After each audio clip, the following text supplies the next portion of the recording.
साथियों नमस्कार। इस वीडियो में हम लोग बीपीएससी प्रधान शिक्षक का जो कल री-काउंसलिंग होने जा रहा है उससे संबंधित कुछ महत्वपूर्ण अपडेट्स लेके आए हैं कि कल आपको क्या करना है और किस प्रकार से काउंसलिंग करवाना है और उससे संबंधित कुछ महत्वपूर्ण बातें जो अभी तुरंत आया है उस पर हम लोग चर्चा करेंगे। तो आप लोगों ने 21 दिसंबर से 24 दिसंबर के बीच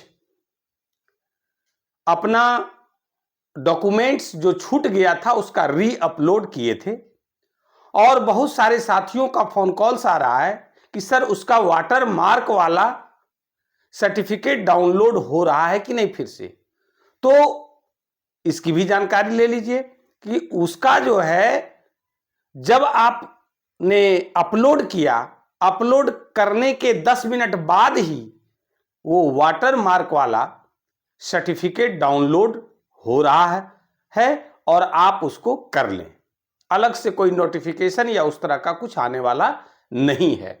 अब है बहुत सारे जिले लगभग कहिए तो सबका री-काउंसलिंग का जो शेड्यूल्ड है, नाम है, किनका किस स्लॉट में होगा, कौन सा समय में होगा, वो भी सूची जारी कर दी गई है। अब है कि एक अभी पत्र जारी किया गया है प्राथमिक शिक्षा निदेशक के द्वारा। वह पत्र क्या है और किनके लिए है, जरा सा उस पर हम लोग बात करेंगे। तो देखिए, इस पत्र को हम लोग देख लेते हैं। तो प्रेषक हैं पंकज कुमार, निदेशक प्राथमिक शिक्षा। सभी जिला शिक्षा पदाधिकारी को निर्देशित किया गया है।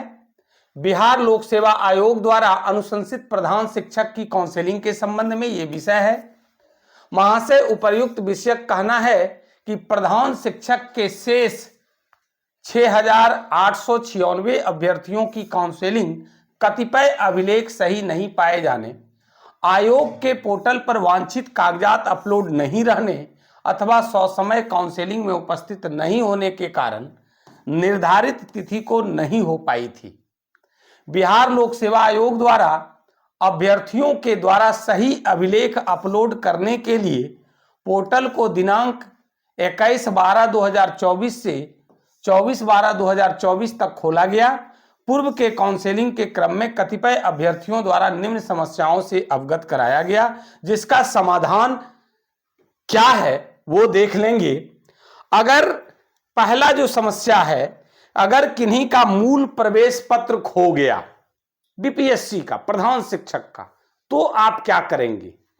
तो उसके लिए है कि शपथ पत्र लेकर काउंसलिंग कराई जाए। आप उसका एक शपथ पत्र मजिस्ट्रेट के द्वारा, फर्स्ट क्लास मजिस्ट्रेट के द्वारा बनवा करके ले जाएंगे और आपका काउंसलिंग होगा। दूसरा है कि अगर मूल प्रवेश पत्र पर वीक्षक का हस्ताक्षर छूट गया, बहुत सारे साथी का ये समस्या है, बहुत सारे साथी का फोन कॉल्स आया कि सर मेरा मूल प्रवेश पत्र पर वीक्षक का हस्ताक्षर ही नहीं हुआ, तो मेरा काउंसलिंग कैसे हुआ? नॉट फाउंड, नॉट करेक्ट लिख दिया, काउंसलिंग नहीं किया, है ना।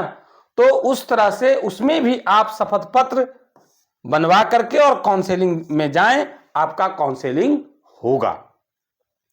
इसके बाद है तीसरा समस्या कि बिहार विद्यालय परीक्षा समिति द्वारा शैक्षणिक सत्र जो 2021-23, 22-24 का डीएलएड का प्रमाण पत्र जो है वो निर्गत नहीं किए जाने के कारण अपलोड नहीं किया गया है जिनका, तो उनके लिए भी क्या है, तो अंक पत्र के आधार पर ही काउंसलिंग उनका भी कराया जाएगा। तो ये 3 तरह के समस्या से ग्रसित साथी, इस तरह से आप शपथ पत्र बना करके और अंक पत्र के आधार पर ही आपकी काउंसलिंग होगी। इसलिए आप जो है शपथ पत्र लेकर के जरूर जाएं, नहीं तो फिर आपको काउंसलिंग में शामिल नहीं कराया जाएगा और आप काउंसलिंग कराने से वंचित रह जाएंगे। इस वीडियो में बस इतना ही। बहुत बहुत धन्यवाद।